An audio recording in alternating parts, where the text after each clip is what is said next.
As you all know, I've been working with Senator Collins from the start of this year to make sure we have an open, bipartisan appropriations process.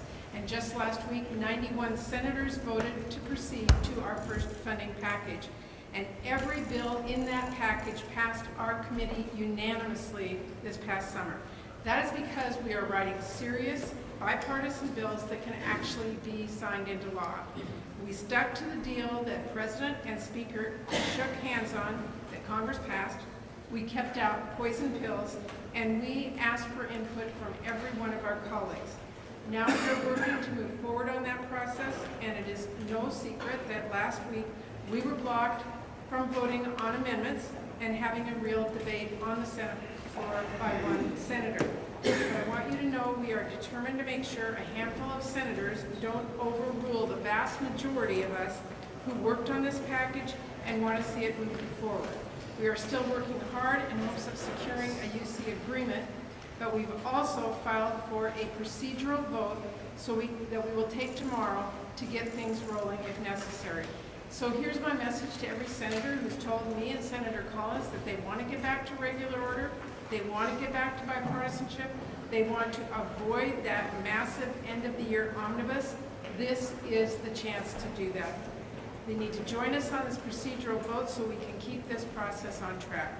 Because if we aren't able to keep our bills moving on the floor, then an omnibus will be where we end up with. So senators need to decide what they want. I personally do not want to let a few members cause chaos and stop other senators, especially those who do not serve on the Appropriations Committee, from weighing in on these bills on the Senate floor. And I hope all of our colleagues agree.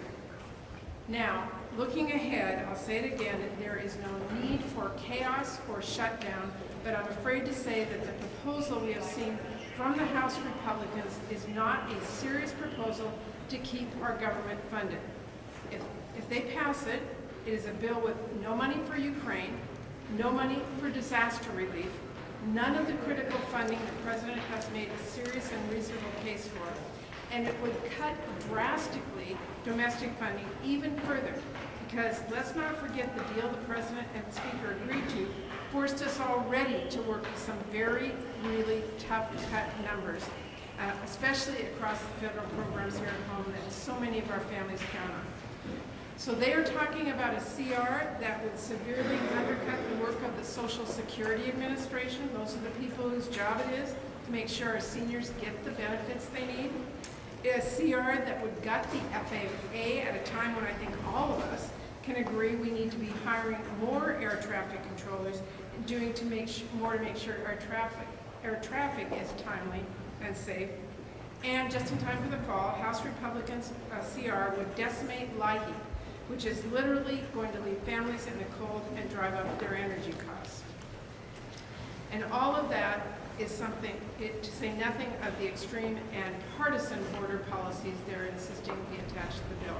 So listen, I hope you all get the point. I hope you understand what an unserious proposal the House Republicans are making, and I hope it is clear what a gut punch it would be to working families everywhere in this country.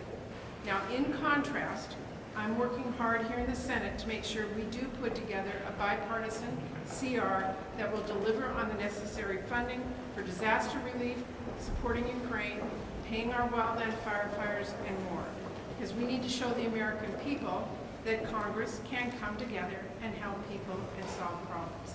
That's exactly what we are focused on doing here in the Senate. And I'm pleased to be joined today by two of my chairs for the subcommittees and the appropriations, and I just want to give a shout out to all of our subcommittee chairs and ranking members in appropriations. They've had to put together these 12 bills under very difficult, challenging circumstances, and they've done so successfully, and I appreciate the work of all of them.